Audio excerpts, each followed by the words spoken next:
Hello, yan. Magandang hapon, umaga o tanghali sa iyo.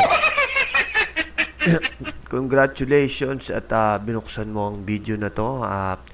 Gusto ko lang naman i-share sa inyo mga kapatid ang kaunting kong nalalaman sa pagkakamprag. Ito mga ituturo ko po ngayon mga kapatid ay hinango ko pa sa bundok ng tralala para i-share po sa inyo mga konting kaalaman, mga utol, kung paano magiging isang ganap na ganito. Alien. Tama po mga kapatid. Alien! Alien po! Pag ito'y natutunan nyo po mga kapatid, isa na po kayong ganap na alien. Simulan natin yung topic. Una kong ituturo yung sandboxy. Yung sandboxy mga kapatid, ito madalas kong ginagamit pag ako'y nagdudual. Ibig sabihin yung nagbubukas ako ng dalawang camprag dito sa may aking computer. Paano ba yun mga utol? Simple lang. Topic number 1. Yan, isubukan yung i-download ang Sandboxy sa may sandboxy.com. Yan. Yan. Kung may mga katanungan kayo kung ano ba ang Sandboxy, dito ni-explain na lahat Hindi ko na masyadong maintindihan yung iba. Yan sinasabi.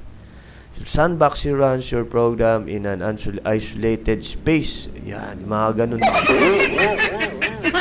Yun palang epekto niya. Sa makatuwid, parang gumagawa ng sariling space doon sa iyong hard disk. Parang ina-isolate ang isang program. Actually, ang purpose talaga na kapag gagamitan natin ng Sandboxy yung makapagbukas ka ng dalawang program. Halimbawa, yung Camprag, yung browser mo. Siyempre, i-download mo na lang to mga utol. Ang version ng Sandboxy ngayon, 3.76. I-install nyo lang po siya, siyempre. Pagka-install ninyo, sigurado ay matututunan nyo rin yun. Dito sa akin, meron na akong na-install na Sandboxy dito sa aking computer at naka-on na siya. Ito, naka-on na siya. Ginawa ko ng auto run para tuwing magbubukas ako ng computer, open na kagad siya. Yan. Buksan nyo lang yung Sandboxy control. Ito yung isa, yung standard sandbox web browser. Yan. Itong standard sandbox web browser, automatic yan nagbubukas ng isolated na web browser. Yun na yun talagang gamit niya For security reasons din kasi ang Sandboxy. Para hindi ka madaling mapasukan ng virus, mga malisyosong virus, maliciousware. Ngayon, hindi naman yung kailangan natin yung Chrome, di ba? Ang kailangan natin yung Camprag. So, ganito, binuksan ko na yung Sandboxy. Ngayon, magbubukas ako ng Camprag. Camprag number 1. Ayan na pa yung Camprag number 1. Bukas ko na yung isa. So, gusto ko pa magbukas ng isa pang Camprag. Idadrag ko lang itong Camprag na isa dito. So, papasok na siya sa isang box. Ito na, sa ika nga, isolation. Yan. Hintayin lang natin. Ito, nag-open ng isa. Ito na isang Camprag. Yan, meron siyang yellow sa gilid. Nakikita nyo. Isolated na siya. Isa sa mga magandang gamit na itong sandbox. Siyempre, dahil isolated siya, hindi ka basta-basta mapapasukan ng mga virus. Kunyari, nalagyan ka o dito sa Camprag, alam mo na, may mga atake na pailalim dyan. Na yung mga henyo lang na nakaagawa nito. Nakita nyo, dalawang Camprag na yung bukas ko. Siyempre, pag ikaw ay dalawang Camprag na ang bukas, pwedeng-pwede ka nang lumaban at sumugod. Magiging isang katulad ka na nitong tukmol na to.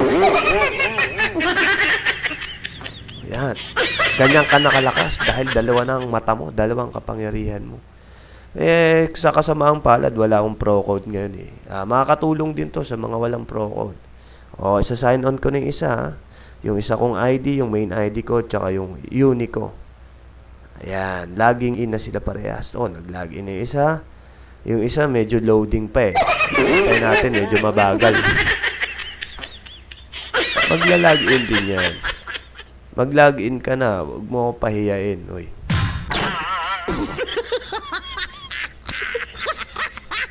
Hintayin natin ha, magla-login din itong naka-sandbox na isa eh. Ayaw mag-login. Try natin yung Loverboy. Yan. Yan. Loading. Minsan ganyan talaga mga utol kasi naka-sandbox yan. Ayan. Hintayin lang natin ha. Ayan. Yung susunod na ituturo ko yung tungkol sa Kermit and yung OP tools. Okay, waiting. Patugtog muna tayo habang wala pa.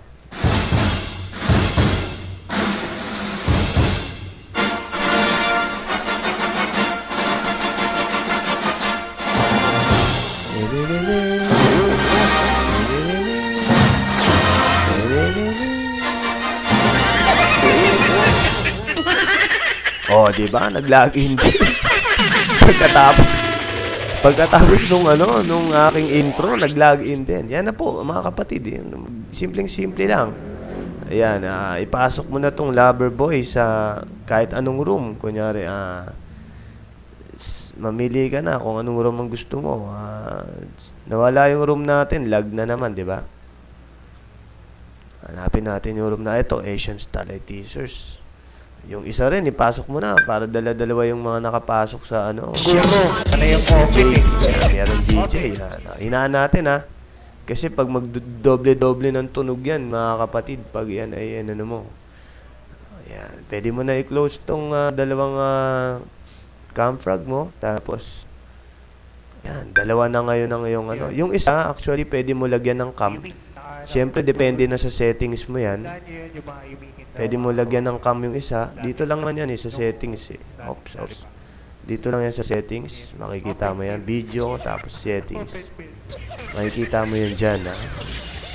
Isa, pwede mo lagyan ng cam. Isa, pwede mo hindi lagyan ng cam. Bahala ka kung ano gusto mo. Asa sa'yo yan. Malaki ka na. Ayun. Sige, example. Dalawa na yung ano. Boss natin si Tugul at si Scataris. Diba? Para ka naka-pro code. Kaya lang limited ang iyong view sa dalawa. Dahil wala kang pro code. Okay mga kapatid, yan ang topic number 1 natin. Aba? Yan, naka-off kasi yung Manicam ko eh. Kasi mag-dalag siya. Yan ang mga kapatid ang aking topic number 1 sa aking lesson. Kung meron pa kayong katanungan at mga kung ano-ano pa, isang guni lang po sa akin. At next topic po tayo after this video. Hanapin nyo na lang po yung link na nakalagay dito or hanapin nyo yung view. Salamat sa pakikinig. Yeah, maraming salamat. Yan po ang tandaan nyo. Sandboxy. Ang Sandboxy ay napakasaya. Tadyan. Isa ka ng ganap na alien.